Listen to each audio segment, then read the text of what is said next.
रविदास, पूजा पाठ भजन कीर्तन के उपदेश देकर तू क्या साबित करना चाहता है? तेरे ढोंग काशी तक तो ठीक था, प्रयाग में नहीं चलेगा। और सुन, तू जिस जाति में पैदा हुआ है वही काम कर। ये पूजा पाठ भक्ति का काम हमारे ब्राह्मणों का है और हम ही करेंगे, क्यों भाइयों? हाँ। कौन कहता है भक्ति और पूजा पाठ का अधिकार सिर्फ आप लोगों को है? ईश्वर पर सबका बराबर अधिकार है। और फिर आप किस मुंह से मुझे ईश्वर की भक्ति करने से मना कर रहे हैं?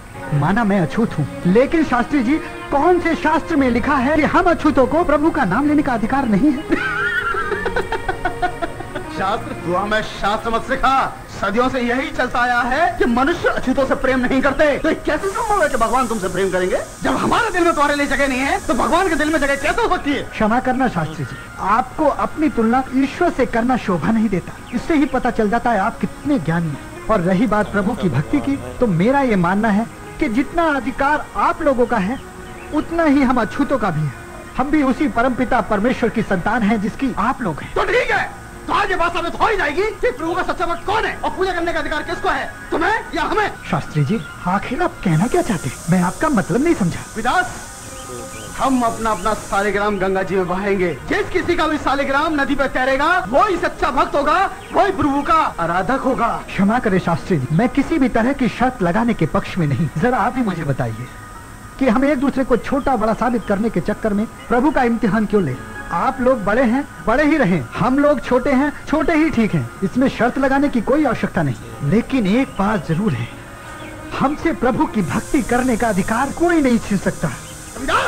आज यह सबके सामने बात साबित होकर आएगी कि प्रभु किसके हैं और भक्ति करने का अधिकार किसका है। अगर तुम ये बात साबित नहीं कर पाए, तो याद रखना, आज के बाद भक्ति मत करना और अपनी जाति वालों को भी भक्ति करने से रोकना। क्या बोले? मैं और मेरे भाई लोग प्रभु का नाम लेना छोड़ दे? ऐसा कभी नहीं होगा शास्त्री जी। मैं इस पक्ष में बिल्कुल नहीं था कि कोई इम्तिहान दूं। लेकिन बात अगर मेरी जाति की होने लगी है तो सुन लीजिए, मेरे जीते जी ऐसा हरगिज नहीं होगा। अगर किसी दिन ऐसा हुआ तो मैं अपने आप को मृत्यु दंड दे दूंगा। शास्त्री जी, चलिए, जिस तरह का भी इम्तिहान लेना चाहते हैं ले लीजिए। तो निकालो अपना शालिग्राम और चलो तट की ओर। परंतु मेरे पास तो शालिग्राम नहीं। अगर आप लोग अनुमति दें तो मैं किसी भी पत्थर को शालिग्राम मानकर तैरा दूं। चलो ठीक है, किसी भी पत्थर को शालिग्राम मानकर गंगा जी में तैरा दो। चलो तट पर। चलिए, तैराइए अपना शालिग्राम। पहले आप।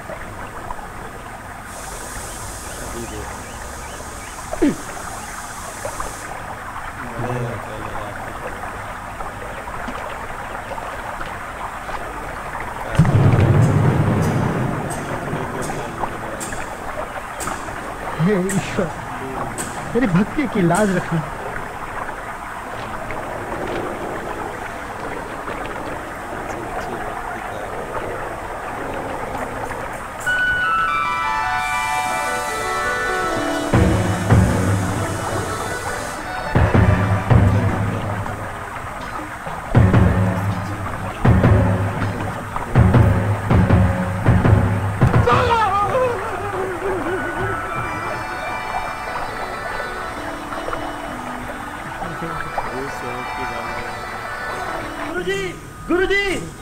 लगता है ये मनुष्य कोई बुरी खबर लेके आया है। गुरुजी, समझो कि आपका दाना पानी खत्म और साथ में हमारा भी। क्या बक रहे हैं आप? ये मैं बक नहीं रहा हूँ, जो कुछ सुन के आया हूँ, अगर आप सुनेंगे तो आपके भी होश उड़ जाएंगे। क्या खबर सुन के आए हैं? कुछ बताएंगे भी? वो शूद्र रविदास इस नगर के लोगों का ही नहीं बल्कि आसपास के नगरों में भी चमत्कार दिखाकर लोग उसकी जय जयकार कर रहे हैं। वो भला शूद्र रविदास ने प्रयाग में अपने मायावी चमत्कार दिखाकर लोगों को अपना प्रशंसक बना लिया है। पहले तो उसकी जाति के लोग ही उसके साथ जुड़े थे, मगर अब तो अन्य जाति के लोग भी उसके साथ जुड़ गए हैं। लोग उसे ईश्वर का सच्चा भक्त समझने लगे हैं और यह हमारे भविष्य के लिए अच्छी बात नहीं है। ये तो वाकई में सोचने वाली बात है। अरे इसमें इतना सोचने वाली क्या बात है? अब समय आ गया है कि हम अपने राम बाण का इस्तेमाल करें।